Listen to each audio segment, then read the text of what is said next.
All right, that's not to say our history is perfect. There is, examples of racism, and the most recent one, Waleed Aly. He made a pointed remark to Northern Territory's top cop on the project, called him out for his skin colour. Have a listen to this. I should kind of acknowledge that this is tricky because you'll have your views from what you've seen on the ground about what should be done. The communities there will have their views, and they would probably note that here we are asking you, a white police commissioner, for his thoughts. Do you understand how people might bristle at just that whole situation? Katherine, I thought this was a disgraceful comment by Waleed Aly, one of the wokest of the woke, who's a virtue signaller. Imagine if the boot was on the other foot and someone made a comment about his skin colour and his appropriateness and fitness to do the job. How do you think the lefties would respond to that? Well, I find it disgraceful that with the crisis that we have in Alice right now, that is what Waleed chose to focus on. We have a police commissioner who is born in the Territory, raised and educated in the Territory. He's doing his job. I mean, as we have seen over the last few days, we have small children, and as a mother, knowing there are children who are so afraid to go home because of the violence and the drunkenness and the abuse, they will roam the streets at night. There's not even someone in the home to give them a bit of dinner, read them a story, a kiss, and put them into bed. And the fact that Waleed is ignoring all these, all these people who have their businesses that are being destroyed. People are moving away from the Alice. There's, I think, 160 houses on the market in there from. I heard that from a local today.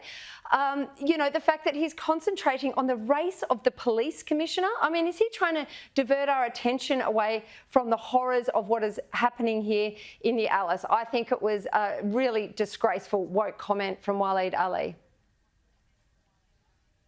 Yeah, it was inappropriate. I think it was insensitive, Nick. I mean, shouldn't we be focused more on the issues that are going on and the tough job that police have all over the country? But particularly at this time in the Northern Territory. It's like their hands have been tied, and yet this is the focus.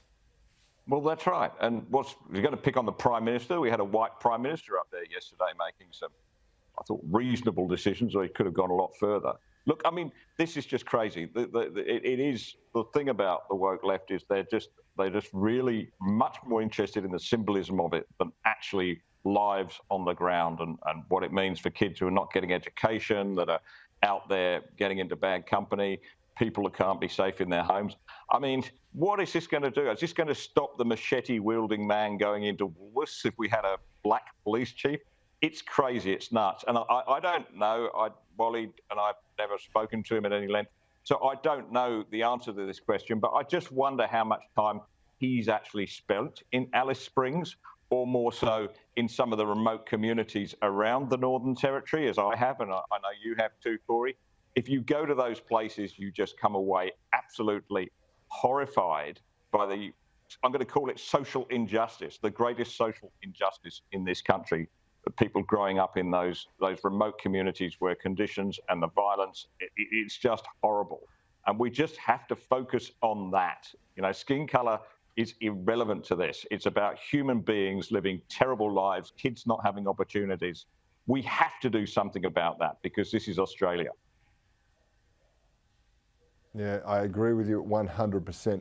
And that's why Tony Abbott used to go and spend time in remote Indigenous communities in order to understand the problems on the ground. And Albo, he just flies into Alice Springs for a night.